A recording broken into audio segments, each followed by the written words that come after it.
এখন তাদেরকে সামাল দেওয়ার জন্য, সান্ত্বনা দেওয়ার জন্য, এটা আমাদের দলীয় আভ্যন্তরীণ কথা হচ্ছে যে ঠিক আছে তোমরা প্রতীকটা দেখো আমি কাকে দিলাম।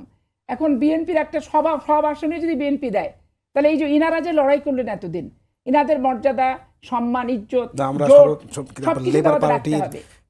যিনি আছেন মুস্তাফিজুর রহমান ইরান, উনি কিন্তু বিশ্বাসঘাতকতার অভিযোগ এনেছেন। আরো বিশ্বাসঘাতকতার লড়াই সংগ্রাম করলাম, এখন তার জন্য কোথাও ইরান নিজের দলে নিজে ভোট করে দাঁড়িয়ে ইরান জানান দেখ যে ইরানের পজিশনটা তার এলাকায় কেমন।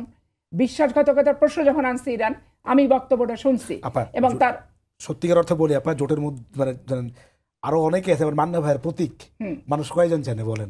আমার কথা তো সেখানেই হয়েছে, এবং বিএনপিকে মানে প্যাচে ফেলার জন্য এই সরকার এবং জামাত ইসলাম একত্রিত হয়ে নির্বাচন কমিশনকে এই কামটা করিয়েছে। আপনি যেটা বললেন না যে উনি ইরান জানান দেখ যে উনার একটা অবস্থান আছে, আমি ওই জায়গায় বললাম না, বেঈমান বিশ্বাসঘাতক যখনই বলবে তখন ইরানকে আমি বলবো আপনি জানান দেন।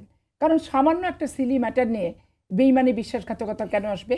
আমি পাপিয়া, আমি নমিনেশন পাচ্ছি না এত বছর দল করার পর, তাহলে আমাকে যে ধানের শীষের ভোট করতে হবে, এইটা যদি আমার জোটের প্রার্থী আশা করে থাকে, তাহলে আমার হৃদয়ের রক্তক্ষরণ, আমার প্রাপ্য, আমার ত্যাগের স্বীকৃতি, আমার রিমান্ডে যাওয়ার কষ্ট, ৮০টা মামলার হাজিরার কষ্ট, পার্লামেন্টে বক্তৃতা দিতে যে দিনের পর দিন মামলায় যেটা আমি হয়েছি, তাহলে আমারও তো অনেক ক্ষোভ কষ্ট থাকতে পারে, কিন্তু আমি হজম করে সহ্য করে আমি অন্য দলের হলেও বৃহত্তর স্বার্থে এবং আমার গণতান্ত্রিক আন্দোলনের অংশ, আমার শরিক, আমার সহযোদ্ধা, আমি সম্মান প্রদর্শন করছি, করে মেনে নিচ্ছি।